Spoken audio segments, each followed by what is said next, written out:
Here's what you'll learn in this webinar: how to stop losing money in your 401k, 403b, IRA, or other retirement or savings accounts now. Unemployed or retired? How to make the most of your savings and avoid this common costly mistake. How to safeguard your money from losses and still have upside market potential. How to tell if your broker or agent is working in your best interest. What is solutionizing? And for more information, please contact us for a free bonus webinar. How can I take some pressure off my retirement portfolio? Hi, I'm Frances Rayam, the Money Doctor. Welcome to my sanctuary. We are doing all of our meetings by virtual means these days. So I would invite you to schedule some time with me or one of our financial coaches by phone, by internet, or attend our webinars as you're doing right now. Don't worry about the technology. If you can click a link, we'll handle the rest. Oh, and because this stuff is stressful, we're going to take breaks in between and cut this into tiny little bite-sized digestible pieces. So sit back and relax. I've got your back on this.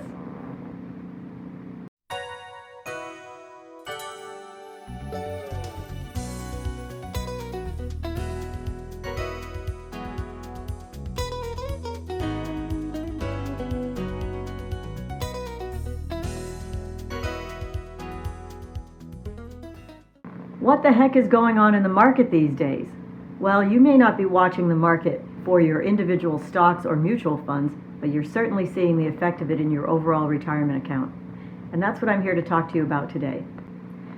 First, let's talk about what happens in your 401k, 403b, or other qualified retirement account. What are your options? If you're in these accounts now and you're watching your balances drop, or maybe they're going up, but you don't like the volatility of it, there are things you can do. Secondly, we're going to talk about what happens in other types of accounts, like IRAs, which might be managed privately, or maybe traditional savings accounts, mutual funds or stocks you might have with a broker. What can you do then? What are your options there? And they are a little bit different, but both worth understanding better. The first thing I want to tell you is this is all about balance, financial balance. Let's not panic and make knee-jerk decisions. Now, that doesn't mean you should procrastinate. I didn't just give you permission to wait and see. What I want you to do is gain the knowledge you need through these kinds of webinars and other means, and then make your decision prudently. But I do think that being agile and maybe acting swiftly is in your best interest.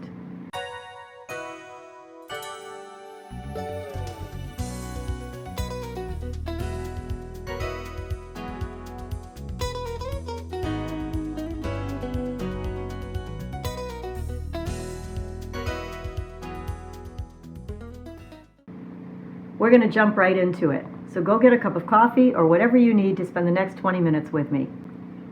You're going to feel a lot calmer when you have a little knowledge under your belt and a plan to move forward. Okay, you ready? All right, in times like these, cash is king. Now, we all say that, but what does that really mean? Well, it doesn't mean you should cash out your 401k or run screaming from your retirement accounts. But it does mean you should pay attention to limiting your losses and protecting your principal so you can live to fight another day. So let's look at your 401k first, because I promised you I would.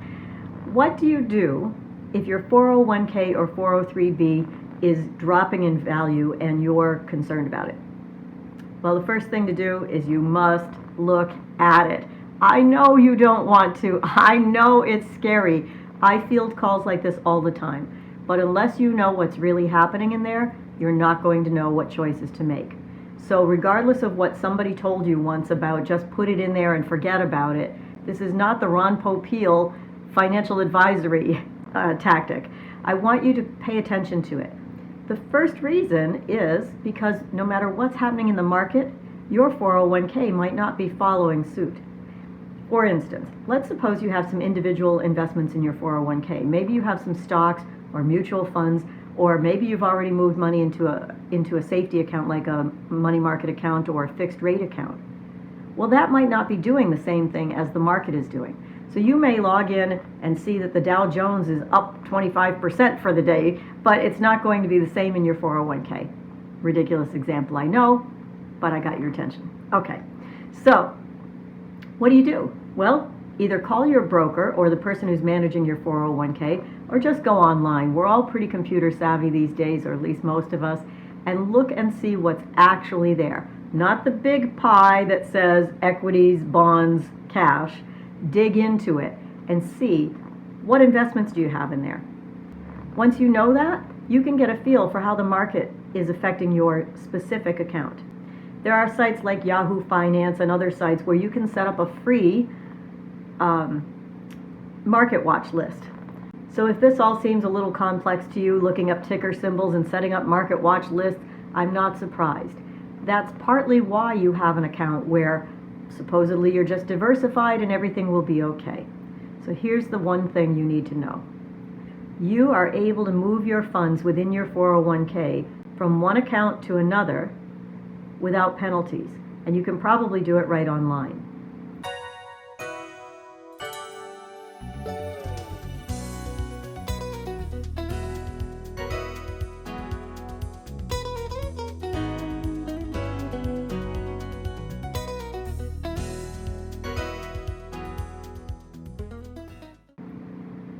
If you are feeling concerned about the market and you don't mind locking in your losses, you think this is as bad as it's going to get, fine, you can stay where you are. You think it might get worse and you're worried about it, maybe you're going to move that money or some of that money into safety.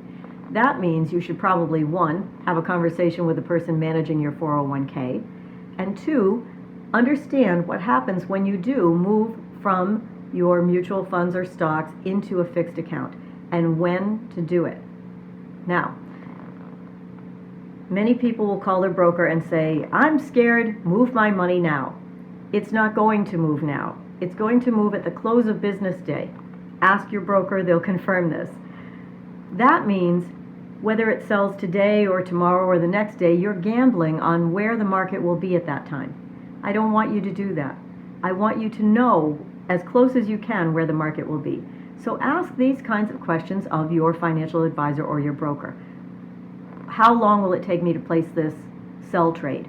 Can I do it at 3:45 when I'm watching the market and I think it's up or down? Get that kind of knowledge under your belt, and then you'll be able to understand what will happen when you sell those funds. Another great tip, maybe you move it to the money market or the fixed account first, and then you move it somewhere else. Now, this is all about protecting your principal so you can get back in the market when you see that things are turning around. Okay, just to recap that, if that seemed complicated, call your broker, ask them if you can move to safety, what will you be risking, do you have any tax consequences, and when and how do you do it the best way possible. Okay, let's take a break for a second. We'll come back and talk to you about what happens if you happen to be unemployed or if you have traditional savings.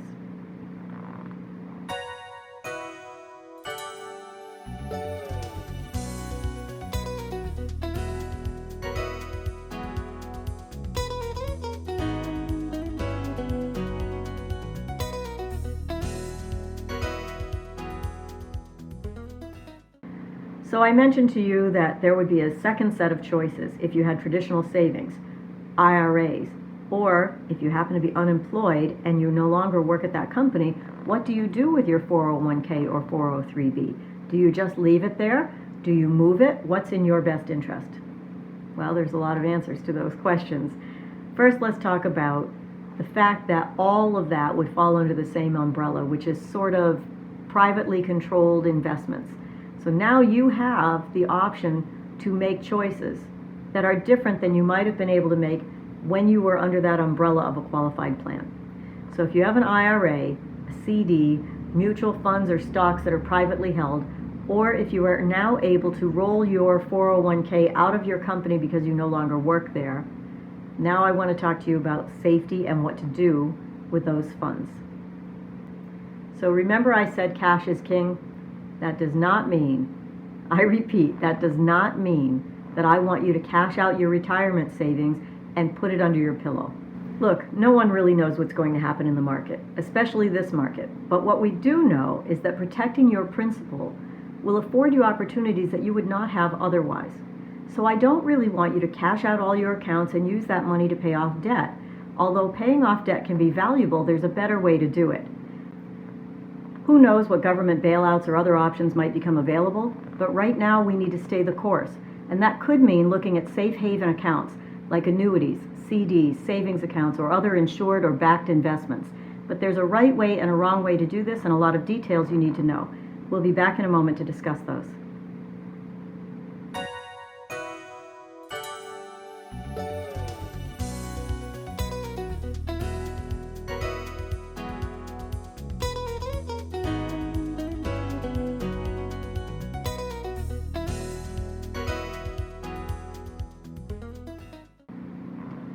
Okay, this is a new frontier. Yes, we've had market volatility in the past. 1987, 2007, 2008 crisis, 9/11, we've seen lots of volatility, but we have not seen this.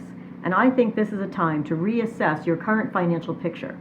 And I think that needs to be done in a comprehensive way. I don't really want you to make a decision just on your investments without looking at what debt you have, what budgeting looks like for you, what your retirement planning, life insurance, estate planning looks like. Someone should be helping you, or you should be able to do it, to look at this picture in a way that allows you to make choices about your retirement dollars or your savings dollars within the context of your overall financial plan. For example, did you know there are ways to protect your principal, the money you put into your account, and still have market upside potential when the market rebounds? In other words, a way to have no downside, no losses, and still participate in some of the gains when the market rebounds. Did you know there's a way to pay off your debt way ahead of schedule without increasing your monthly payments or harming your credit? Did you know there's a right way and a wrong way to access whatever cash you might have in your life insurance? Look, I'm the money doctor. I wish I could solve the COVID-19 crisis, but I can help you with financial crisis. And I think we should approach this scientifically. Question everything. This is a great time to give yourself a little gut check. Do I feel comfortable with the advisor I've had? Do I think the advice they've given me so far is going to get me through this crisis? Or, gee, maybe I don't understand everything they say, and when I ask a question, they dazzle me with jargon. That maybe doesn't feel good. These are the kinds of things you should pay attention to because this is your money. And you need to feel comfortable that you at least have a basic understanding of what's happening with your accounts so you can make a decision that is right for you. Because I promise you, unless you are an enormous financial whale, no advisor is really watching your dollars every day for you. You are responsible for making these decisions.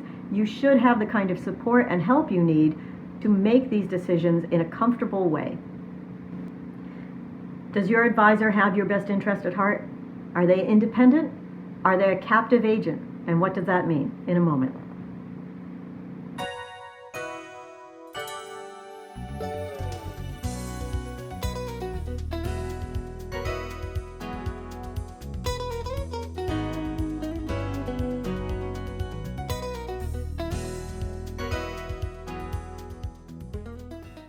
Crash course, independent agents, captive agents.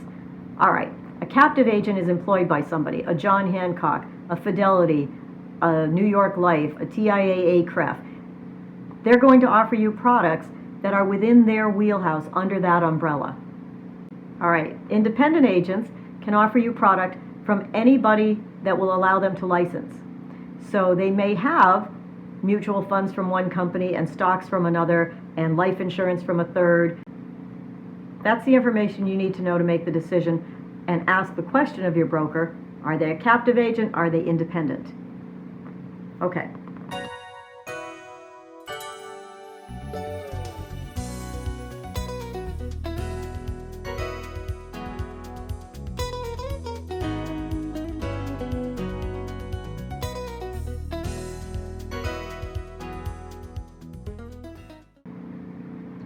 Where are we headed? I don't know.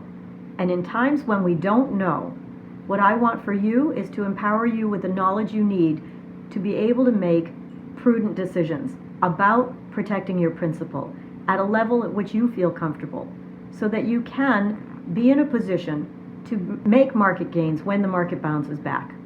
If you lose 10% of your money, you need to gain more than 10% just to get back to ground zero. If you have $100,000 and you lose 10% of that, that's a $10,000 loss. That means you now have only $90,000 earning power. If you gain 10% on that $90,000, you've only recouped $9,000. Now that may seem very simple, but it's something to keep in mind in these times. I want to go back to my previous point and ask you to reassess your own risk tolerance. No matter where we're headed, how do you feel most comfortable for the next month, 2 months, year and a half, whatever it happens to be before we have some solution to this crisis? Ask yourself these questions. What is my comfort level in the market today? Am I concerned about losses? Is my portfolio sufficiently diversified? Do I have confidence in my advisor? Do I truly have a comprehensive financial plan, or is something missing? All our services are available by virtual means, so you can have a consultation with myself or one of our coaches without ever leaving the comfort of your own home. I'm a solutionizer. In other words, I find solutions to whatever financial challenges you might be facing. So before you spend another hour, another day, another sleepless night worried about your money, reach out to me. We're here to help. Until then, be well, be safe, and I'll see you soon.